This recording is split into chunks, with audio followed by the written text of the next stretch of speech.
අගෝස්තු මාස 13 වන දින උදෑසන 6:17ට උතුරු දිශාමුඛව සිව් මහ දේවාල කේන්ද්‍ර කරගනිමින් කප් සිටුවීමේ මංගල්‍ය සිදු වෙනවා.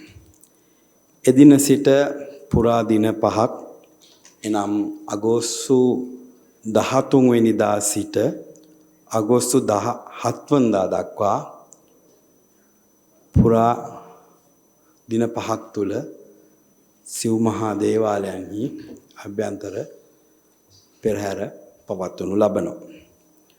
අගෝස්තු 18 වන දින යෙදෙන සුබ මොහොතින්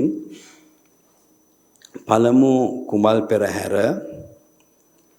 ශ්‍රී දළදා මාලිගාවේ දාන වාහකඩින් පළමු කුඹල් පෙරහැර වීදි සංචාරය කරනවා ඇත.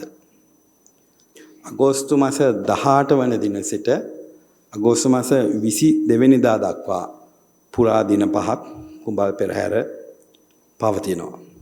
ඒ වගේම පළමු රන්දෝලි පෙරහැර අගෝස්තු මාස 23 වෙනි දින වීදි සංචාරය කිරීමට නියමිත අතර අගෝස්තු මාස 27 වන දින පොය දිනේ අවසාන රන්දෝලි පෙරහැර පැවැත්වීමට නියමිත වෙනවා.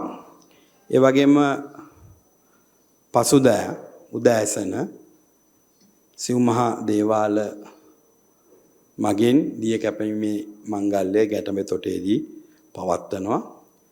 ඉන් අනතුරුව ඒ පෙරහැර සහ අස්කිරි ගෙඩිගේ විහාරයේ තැන්පත් කරනු ලබන පෙරහැර කරඬුව නැවත ශ්‍රී දළදා මාලිගාව කරා වඩම්මා පෙරහැර ගෙවදීමෙන් අගෝස්තු මාස 28 වන දින පෙරහැර මංගල්‍ය අවසන් වීමට නියමිතයි.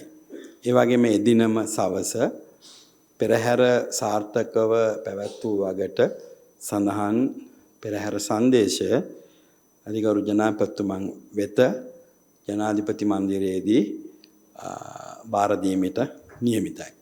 ඉතින් මේ විදිහට තමයි පෙරහැරේ සියලු වැඩ කටයුතු ආරම්භ කරන්න අපි දිනවාකුවානු නියම චාරිත්‍රානුකූලව අතිපූජ්‍ය මල්වතු අස්කිරිපේ මහා විහාරීය මහානායක පාණන් වහන්සේලාගෙන් අනුදැනුම ඇතුව අවවාද අනුශාසනා පෙරදැරිව මෙවරත් ඇසළ පෙරහැර මංගල්‍ය සංවිධානය කරන්න තීරණය කළා තියෙන්නේ.